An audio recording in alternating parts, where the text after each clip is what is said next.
Os 7 pecados capitais.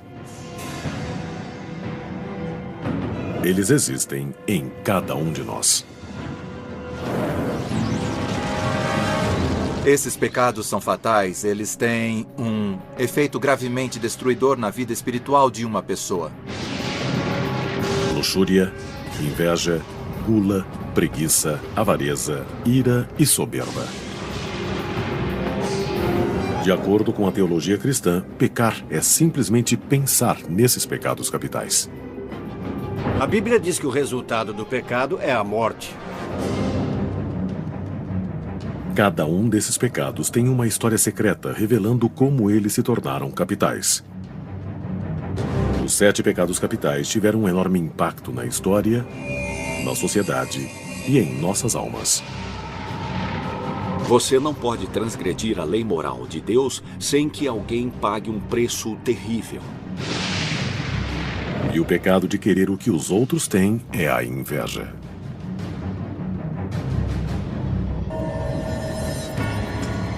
Os 7 pecados capitais não aparecem na Bíblia. 375 d.C. Eles foram originalmente escritos por um monge chamado Evagrius Ponticus, mais de 300 anos depois da morte de Jesus. Evagrius criou uma lista de 8 terríveis tentações à alma humana. 590 d.C. Em 590 d.C., o Papa Gregório o Grande reduziu a lista a 7 pecados e os intitulou capitais. Os 7 pecados capitais guiariam a teologia cristã nos 1400 anos seguintes.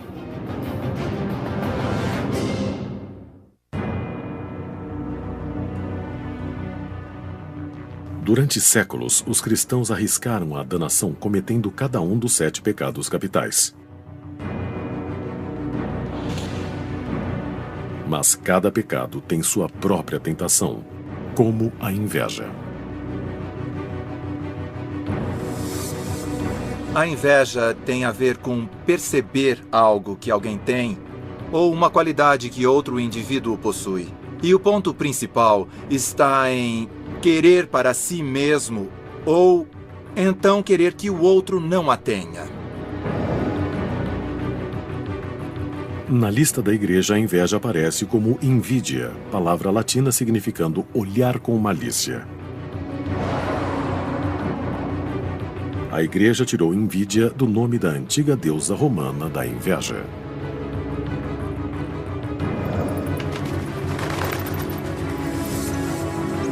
Por volta do ano 8 d.C., o escritor Ovídio conta sobre sua vida numa caverna imunda, comendo víboras, odiando os deuses no Monte Olimpo. A inveja é se ressentir por outros terem uma coisa que você não tem. A deusa da inveja envenena tudo o que é bom. Enquanto vagueia pela terra em busca de vítimas, flores e plantações morrem embaixo de seus pés.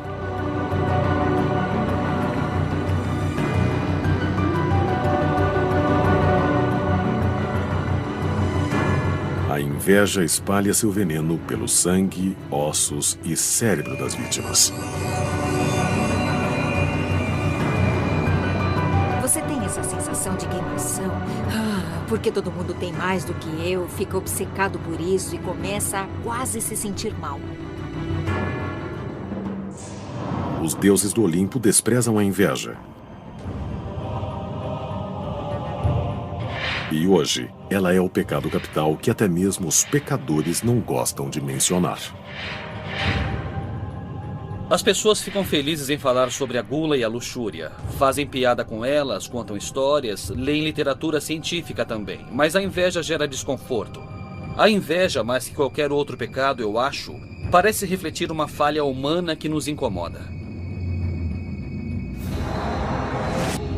O pecado da inveja pode ser confundido com o ciúme.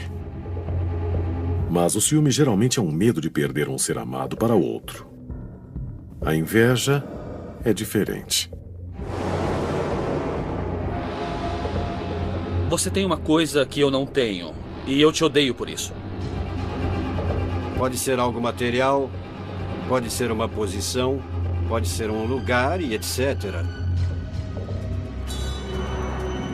E o que a inveja não pode possuir, ela destrói.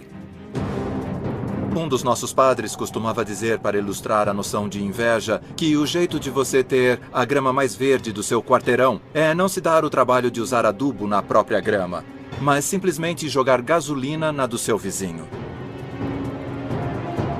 É possível que alguns crimes sejam motivados pela inveja. Certos casos de vandalismo são para que a outra pessoa não possa ter a coisa que o invejoso não tem.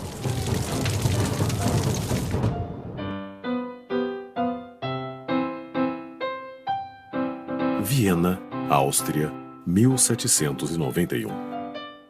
Antônio Salieri era um dos compositores mais bem-sucedidos de seu tempo. Ele era celebrado, admirado e até invejado.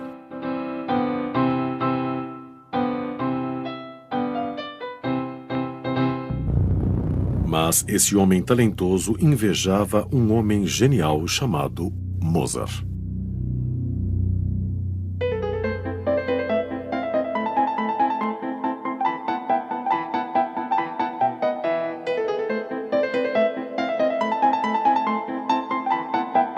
Nas cartas de Mozart a seu pai, ele conta que os compositores da corte em Viena eram controversos e que havia ressentimento com o sucesso dos outros e que alguns deles espalhavam boatos para tentar arruinar a reputação dos outros e diminuir o reconhecimento que recebiam. Se você for devorado pela inveja e ela tem um efeito devorador, ela pode tomar todos os seus pensamentos e suas atitudes. Ela faz a pessoa querer o fim do outro. Quando Mozart morreu aos 36 anos, se espalharam boatos de que ele havia sido envenenado pelo invejoso Salieri. Historiadores não aceitam a ideia de que Salieri foi o responsável pela morte de Mozart. Essa história ainda é ouvida hoje porque acreditamos que há uma restrição social que esconde a rivalidade profissional. Mas não precisaria muito para que as pessoas se desmascarassem e revelassem sua animosidade.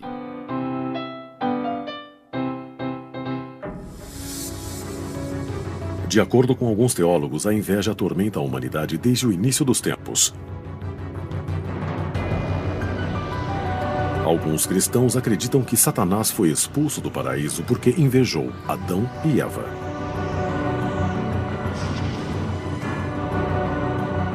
Satanás se recusa a ser guardião da humanidade e é expulso do paraíso. E invejou tanto a humanidade por ela ter um potencial de se unir a Deus na eternidade que tentou nos enganar. A tradição posterior fala na serpente, tentando encorajar Adão e Eva a querer uma coisa que Deus possuía e eles não possuíam: a imortalidade. E às vezes isso é visto como inveja. Há uma dúvida de que o primeiro filho de Adão e Eva seria possuído pelo pecado da inveja. Pedem que Caim e Abel façam oferendas ao Senhor. E o presente de Abel foi melhor aos olhos do Senhor. E o livro do Gênesis é bem explícito sobre a reação de Caim. Ele ficou abatido. Caim se sente ferido. E, ao invés de se retratar, o que uma pessoa saudável faria, ele olha para quem tem algo que ele não tem. E essa pode ser a raiz da inveja. Ao invés de melhorar a si mesmo, você busca destruir o outro. E, assim, ele leva seu irmão para o campo e o mata. É a inveja que motiva o primeiro assassinato no livro do Gênesis. Há várias histórias no início da Bíblia que falam desse tipo de inveja. Na verdade, Esaú e Jacó é uma história de inveja. Ismael inveja Isaac. José tem um casaco de muitas cores e seus irmãos o invejam tanto que o vendem como escravo no Egito. E apesar de seu longo histórico bíblico de dor, a inveja foi deixada de lado nas primeiras listas de pecados. O monge do século IV, Evagrius, que escreveu a lista católica original dos pecados, tinha um total de 8 tentações que seus irmãos deveriam evitar, mas não mencionava a inveja. Isso é uma coisa que existe mais comumente numa cultura em que as posses e o status são definições de quem e o que você é. Então há uma mudança quando as coisas começam a sair do contexto monástico para outras partes. Quando a igreja fez do pecado da vaidade parte do pecado da soberba, a lista de 8 se tornou a lista dos 7 pecados capitais. 7 é um número poderoso para a igreja. 7 dias da criação, as 7 colinas de Roma. Mas a inveja ainda não era um dos 7 pecados. Até Gregório o Grande, que se tornou papa em 590 d.C., ver um mundo de intrigas políticas cheio de bárbaros rivais lutando pelos restos do Império Romano.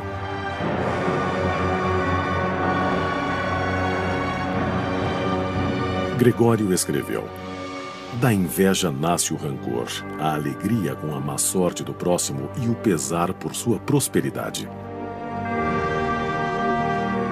A inveja estava viva no mundo. Gregório queria a inveja, invidia em latim, na lista dos pecados capitais. Mas a tradição ditava que eles deveriam ser apenas 7. Juntando a tristeza ao pecado da preguiça, o pecado foi chamado somente de preguiça e abriu espaço para a inveja.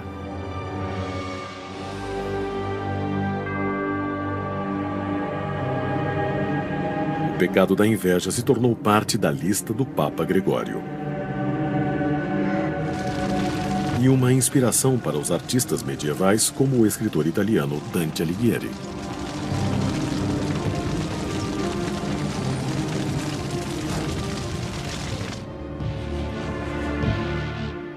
No purgatório de Dante, os espíritos dos invejosos vagam numa terra árida com os olhos costurados por fios de arame.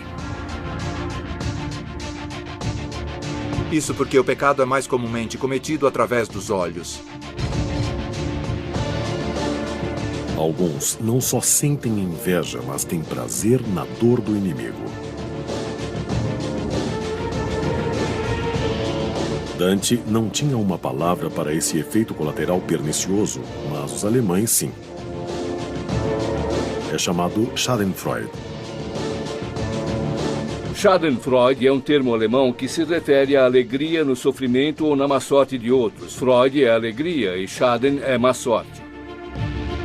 No mundo editorial, se alguém teve um enorme sucesso, claro que fica com inveja. Qualquer ator é invejoso e, como eu ganho isso pelo meu livro, ou por que conseguiram tanto? Depois, se você sabe que o livro não vendeu bem e a editora perdeu dinheiro, você diz, Uma das minhas citações preferidas sobre a inveja é a do escritor Gore Vidal. Ele diz, quando um amigo é bem-sucedido, alguma coisa morre em mim. Todas as culturas parecem lutar com a inveja. Mas será que algumas civilizações se renderam ao pecado capital?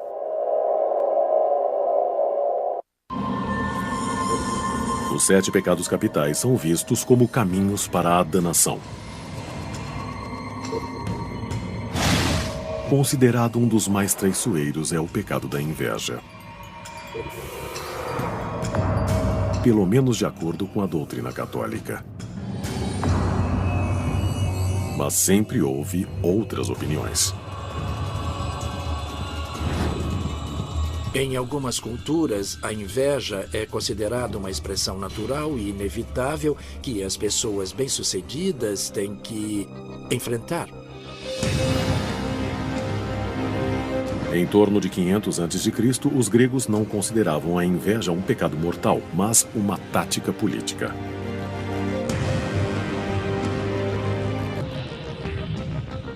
Pessoas comuns escreviam o nome de uma pessoa que elas gostariam que fosse retirada da cidade num caco de cerâmica chamado de ostracon. Essa é a origem da palavra ostracismo. E se bastante gente votasse por uma pessoa, essa pessoa era expulsa de Atenas por um período de 10 anos. O propósito do ostracismo era, em parte, impedir que as pessoas tivessem muito poder político ou punir pessoas que realmente se comportassem mal. Mas havia um elemento que permitia que a inveja também fosse motivo disso. Podia-se expressar a inveja, qualquer ressentimento, contra alguém, escrevendo o nome da pessoa no caco de cerâmica para que ela fosse expulsa. Oficialmente, não havia vergonha em sofrer o ostracismo. No entanto, se um cidadão não saísse de Atenas em 10 dias, a penalidade era a morte. Um cidadão proeminente votado para o exílio foi Aristides, o Justo, chamado assim por suas altas qualidades morais. Foram exatamente esses atributos positivos que puseram a inveja contra ele.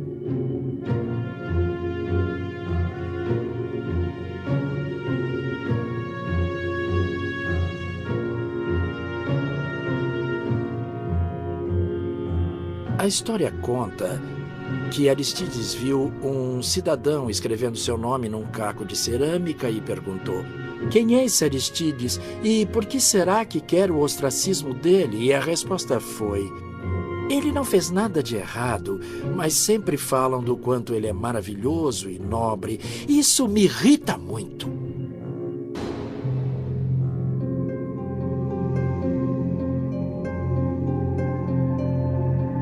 Ao mesmo tempo em que os atenienses exilavam seus cidadãos mais nobres, a lótus do budismo florescia na Índia. Para os budistas, o conceito ocidental de inveja é a combinação de duas palavras.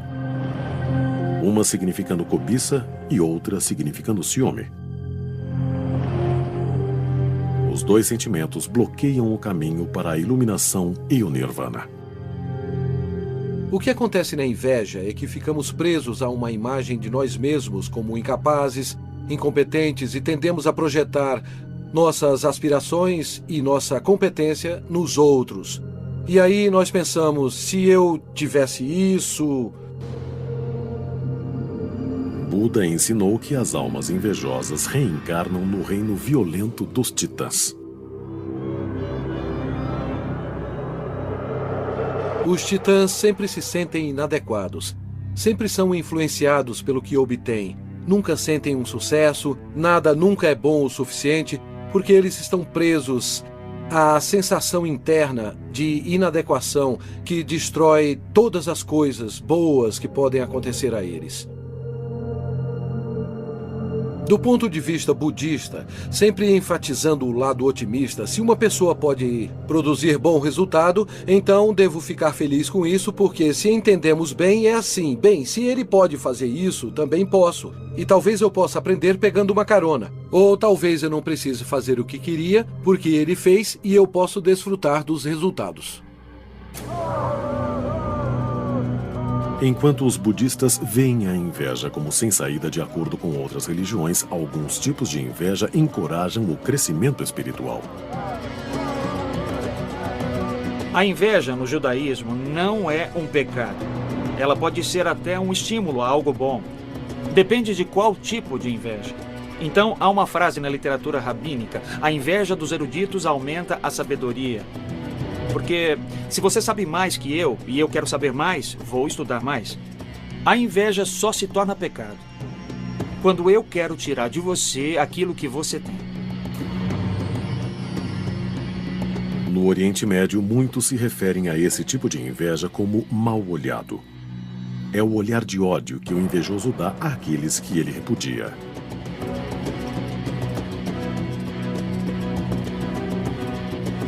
Jesus se refere ao mal-olhado em uma de suas parábolas. A parábola do vinhedo. Os trabalhadores que tinham menos sucesso botavam mal-olhado no mais bem-sucedido. Durante milhares de anos, a melhor maneira de vencer o mal-olhado tem sido olhar de volta com um amuleto especial. Quem já viajou por partes do Oriente Médio, Grécia e Mediterrâneo, vê esses olhos azuis por todo lado. Eles ficam pendurados em portas de casas, lojas, estão nas calçadas, nas xícaras de chá. No Ocidente, chamamos ele de olho grego, e na verdade ele serve para espantar o mal-olhado. أشهد أن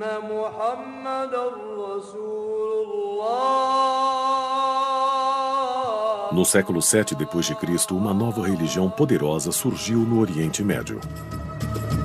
Apesar do islamismo ter desafiado o cristianismo, tanto espiritual quanto politicamente, os papas concordaram com a atitude de Maomé com relação aos 7 pecados capitais, incluindo a inveja.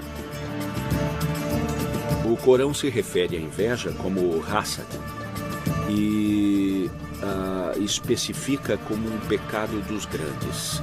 Há um ensinamento de Maomé que diz que a inveja destrói as boas ações como o fogo destrói a madeira seca. Cuidado com a boa sorte, porque a inveja vem logo atrás. Se você diz que carro lindo, deve acrescentar a Mashallah, que significa a vontade de Deus. E essa é uma senha que significa que você não sente inveja do outro. Em todo o mundo, a inveja andou de mãos dadas com a magia negra. Abra qualquer livro de conto de fadas. Branca de Neve e os 7 Anões descreve explicitamente a inveja como sendo o centro da história. A rainha sempre pergunta ao espelho mágico quem é a mais bela de todas, e o espelho diz que é ela até Branca de Neve se tornar a mais bela. E os irmãos Grimm dizem exatamente que a rainha ficou amarela e verde de inveja.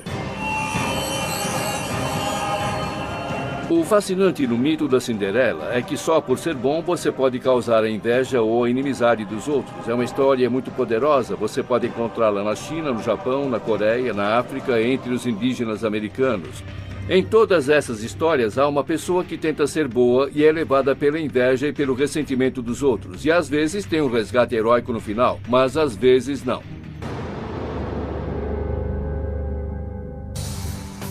A literatura pode nos dar a experiência indireta de sentir inveja ou ser invejado. A tradição religiosa pode dar à inveja um rosto, o rosto de um demônio.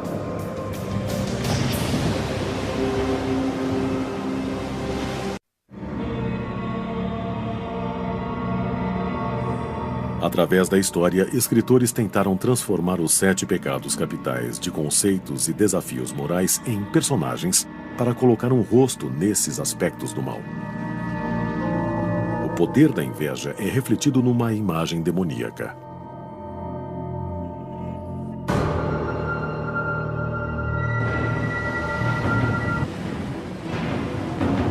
A Bíblia chama de Leviatã, um monstro marinho de tamanho e fúria inimagináveis que só pode ser controlado por Deus.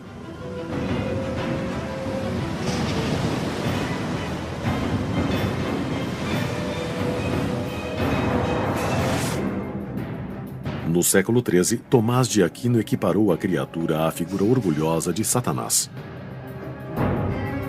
Então, em 1589, o conhecido caçador de bruxas alemão Peter Binsfeld nomeou Leviatã como o demônio encarregado da inveja, com vários demônios menores submissos a ele. E o dever deles era tentar os seres humanos para fazer com que cometessem pecados.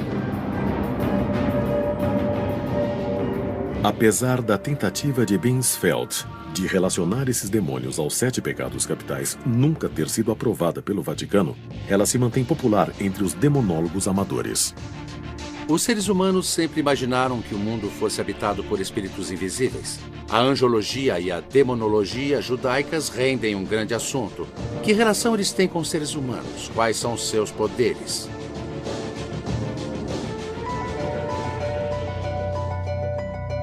No Velho Testamento, no livro de Samuel, o rei Saul sentiu a influência de um espírito do mal sem nome.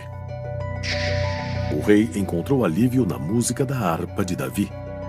Ironicamente, quando Saul fez do jovem seu ajudante de confiança, o coração de Saul foi tomado por um novo e mais forte pecado: a inveja.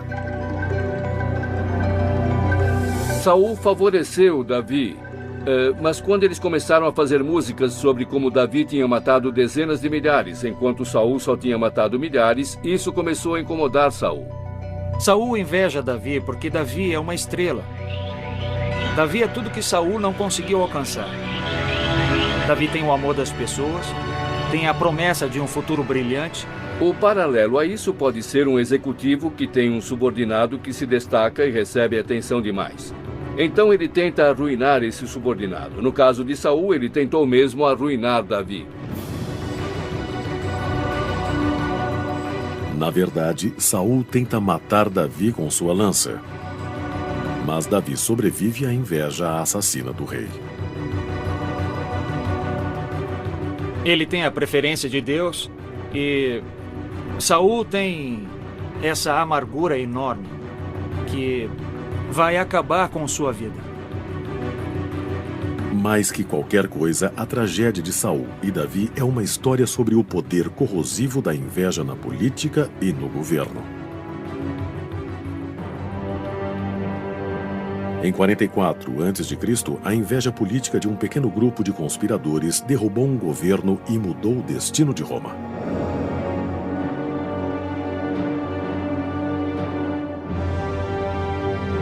Caio Cássio e Marcos Brutus comandaram um plano para matar o ditador Júlio César.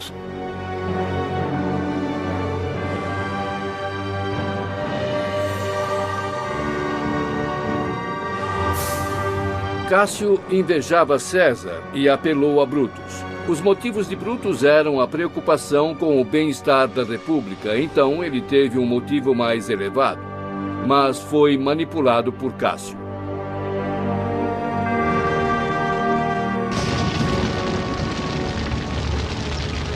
Dante, em sua visão épica do inferno, sentencia Cássio, junto com Brutus e o traidor de Jesus, Judas, ao inferno.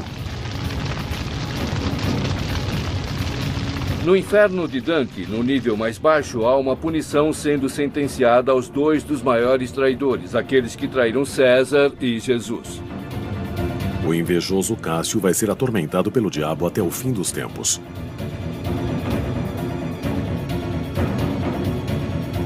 Mas o Cássio literário pode não ser uma imagem exata do assassino histórico.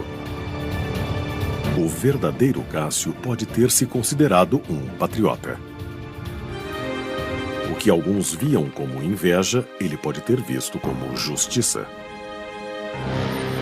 Há uma relação entre a inveja, a justiça e o ressentimento. Mas sempre há o desafio sobre até que ponto algo se qualifica como um verdadeiro ressentimento ou como uma verdadeira justiça. E eu acho que se você é injustiçado, rapidamente percebe qual é esse limite. 1789. Uma revolução na França prometia liberdade, igualdade e fraternidade. Vários filósofos descrevem as revoluções como sendo motivadas pela inveja. As pessoas comuns que não partilham da riqueza da aristocracia podem ser motivadas a querer que os aristocratas têm, ou a acabar com eles para que não haja mais esse abismo separando as duas classes sociais. A Revolução Francesa levou a um reinado de terror.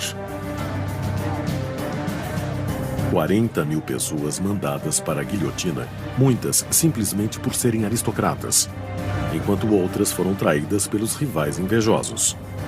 A revolução devorou a si própria enquanto as multidões se deleitavam na Schadenfreude.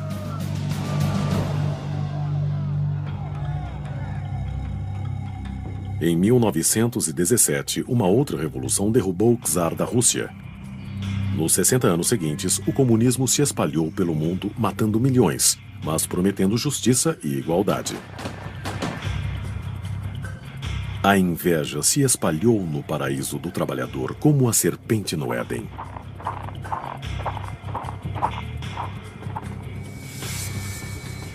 O socialismo se preocupa em manter todos no mesmo nível, dividindo os frutos da sociedade. O lado ruim é que, se os membros mais hábeis e mais talentosos de uma sociedade não sentem liberdade para desenvolver suas habilidades e talentos, sem o medo de que as outras pessoas se ressintam do que conseguiram ou as ataquem por causa de seu sucesso, isso pode inibir a sociedade como um todo. A diferença entre a sociedade capitalista e a socialista ficou nítida na Alemanha dividida do pós-guerra. A Alemanha foi dividida entre uma sociedade socialista extrema e uma capitalista de livre mercado. Quando foi dividida entre oriental e ocidental, tinha-se a mesma quantidade de pessoas, mas sob sistemas bem diferentes. A diferença de produtividade e riqueza entre essas duas nações era substancial. Governos e ditaduras revolucionárias tentaram destruir a inveja e fracassaram. Enquanto alguns acreditam que um pecado é uma escolha, outros dizem que ele é inato.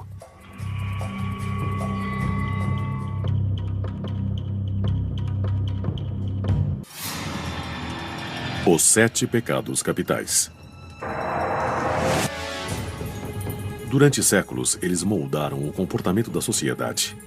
Alguns questionam se os humanos são predestinados a cometer o traiçoeiramente ambicioso pecado da inveja. No início do século XX, um novo filósofo cientista, Dr. Sigmund Freud, afirmou ter descoberto um novo tipo de inveja. Ele acreditava que a inveja era causada não por demônios, mas por desejos sociais e sexuais tão aterradores quanto qualquer demônio.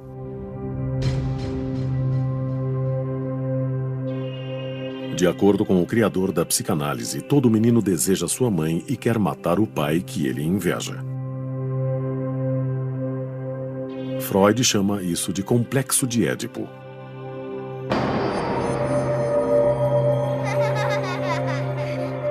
Quanto às meninas, Freud dizia que uma vez que percebem que são diferentes dos meninos, elas se enchem de desejo pelo que nunca poderão ter.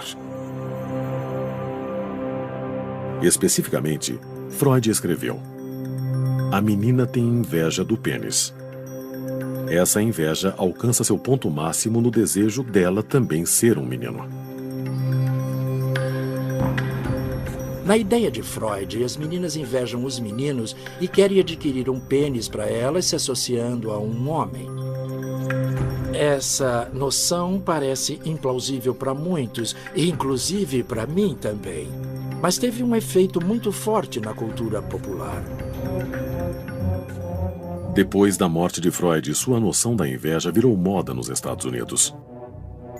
Dos divãs de psicanalistas às festas e salas de reuniões.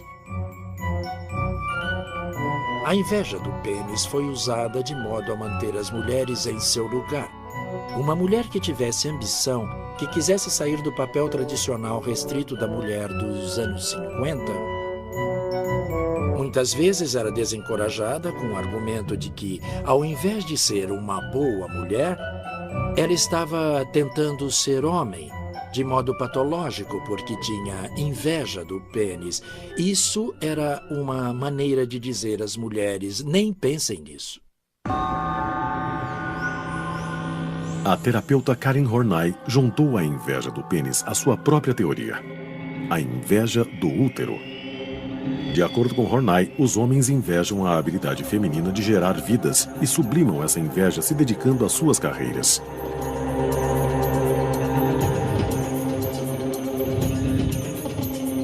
No início do século XXI, esperava-se que a neurociência aplicada pudesse determinar onde a inveja surgia no cérebro humano. Alguns estudos tentaram medir o aspecto da inveja chamado Schadenfreude. Schadenfreude está representada no cérebro numa região neurológica bem específica. É a mesma região da sensação de recompensa. Isso sugere que pode ser um fenômeno bastante básico na biologia humana. Professores de Harvard e da Universidade de Miami perguntaram a mais de 250 pessoas que situação você prefere e qual escolheria. Digamos que você ganhe 50 mil por ano e todo mundo em volta ganhe 25 mil. Ou você ganha 100 mil por ano, mas todo mundo em volta ganha 200 mil ao ano. Qual delas você prefere? E mais da metade das pessoas disse Eu fico com os 50 mil. Abro mão do salário de 100 mil. Fico com 50, desde que ganhe 2 vezes mais do que todo mundo. Isso mostra como a relatividade importa para nós.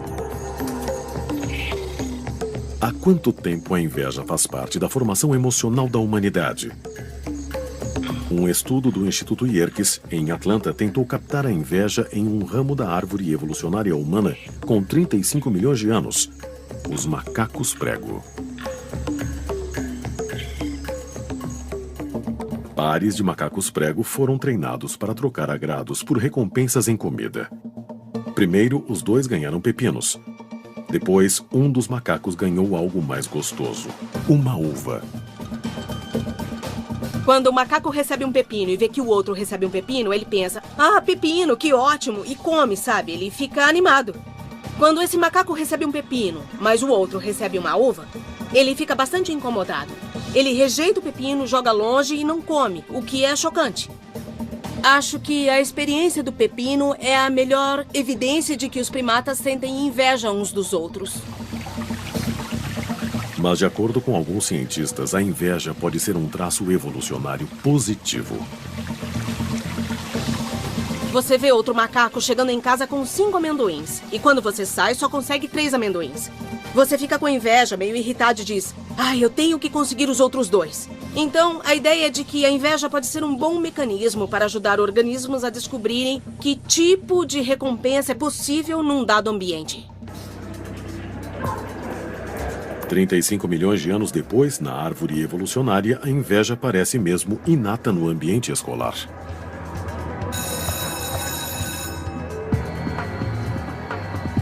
Nós temos um drama entre o pessoal. Eles normalmente brigam por coisas desnecessárias e pequenas, então com certeza eu já vi a inveja.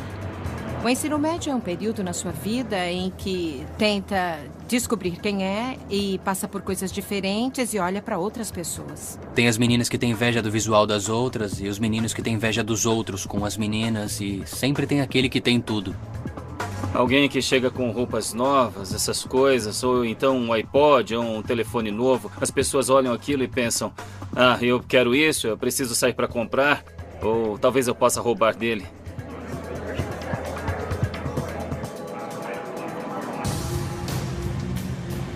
Se a inveja é inerente à humanidade, então o que se tornou a sociedade? O vício virou virtude?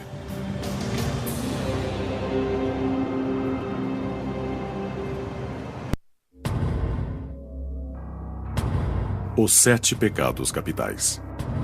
7 tentações a serem evitadas a todo custo moral.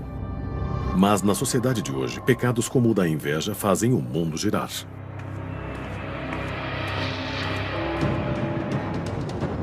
Trabalhando duro, trabalhando para crescer, você pode ter ou ser tudo o que quiser nos Estados Unidos. E toda a cultura é baseada nisso. A parte feia disso é que, para que tudo funcione, você tem que vivenciar a inveja, tem que vivenciar a sensação de carência das coisas. A inveja pode ser a máquina através da qual o país funciona. Nos Estados Unidos, os gastos com consumo chegam a 2/3 da economia.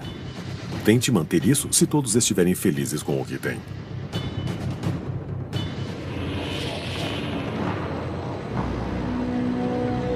Sociedades ricas tentam encorajar a competição entre as pessoas porque você precisa disso como base para gerar riqueza. E assim criamos pessoas para serem competitivas em nossa sociedade e, como consequência, alimentamos mais inveja.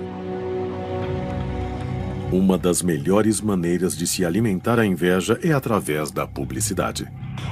Ainda vemos uma propaganda e pensamos, eu preciso de um carro maior. Ou, espera aí, meu vizinho tem isso, também quero um. Suprir carências e inspirar inveja sempre foi o objetivo das agências de propaganda. Eles usam isso há centenas de anos e dá certo sempre. Algumas propagandas fazem você querer o que os outros têm, mas as mais eficazes são as que vendem a inveja diretamente. O antepassado deles é a propaganda do Cadillac de 1915, que dizia: quando você alcança algo importante, dá o que falar. A mensagem subliminar era: compre um Cadillac e você será alvo de inveja. E esse pode ter sido o primeiro exemplo de um anúncio que admitia abertamente que não só vivenciamos a inveja querendo o que os outros têm, mas queremos que os outros nos invejem. Queremos ter algo para mostrar e para inspirar os outros a não gostar de nós por causa disso. Se quiser buscar a inveja na sociedade moderna, não precisa procurar muito além de seu escritório. Não há nada de novo. Aristóteles escreveu sobre inveja no local de trabalho no ano 4 a.C. Acho que ele disse algo como: são os ceramistas que invejam outros ceramistas. As pessoas do mesmo meio profissional são mais competitivas entre si, sentem-se ameaçadas por um rival que é da mesma área. O que era verdade na Grécia Antiga continua verdade no local de trabalho de hoje. 3/4 dos empregados dizem que testemunharam a inveja pelo menos uma vez no mês anterior. 1/3 dos empregados dizem que testemunharam sérios esforços para que um rival fosse prejudicado. Eles podem começar maledicência ou elogios irônicos. A inveja pode levar até à sabotagem no trabalho. Em situações de trabalho, felizmente, a maioria das invejas é benigna, é bem insignificante. As pessoas tendem a superá-la. Mas acho que sabotagem é feita de tal maneira que você não consegue detectar. O mundo da tecnologia moderna permite uma certa dose de voyeurismo, criando pontes fáceis para a inveja. Vivemos agora num mundo tomado pela cultura da inveja. E temos a crença bizarra de que, derrubando a sua casa, a minha vai parecer melhor. O que é irracional e psicótico, sabe, ao máximo. A forma de inveja chamada de Schadenfreude às vezes faz das celebridades seu alvo. Em termos de Schadenfreude, Martha Stewart deve ser um exemplo recente. É uma pessoa que foi a julgamento e foi presa por informações privilegiadas. E há uma certa satisfação entre as pessoas que achavam que ela representava um padrão de perfeição. Há um elemento de injustiça nisso e as pessoas também gostam de ver essas pessoas por baixo. O problema da inveja é que ela é insaciável. Mesmo entre as classes altíssimas, a estratificação acontece. É igual ao pátio da escola de novo. Tinha um cara com um iate de 30 metros numa exposição de barcos e tinha um de 39 metros ao lado dele. Ele disse, o meu parecia uma sucata. E quando os iates de 120 metros foram construídos, um árabe apareceu com um de 150. Então isso não acaba nunca. Você está sempre nessa roda viva. A inveja do iate pode parecer uma diversão inocente, mas como todo tipo de inveja, pode haver um grave custo social. A inveja é questão de status relativo.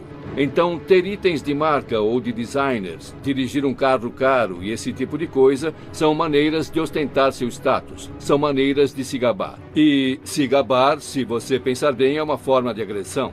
Então, é questionável se é ou não uma coisa inteligente para a sociedade.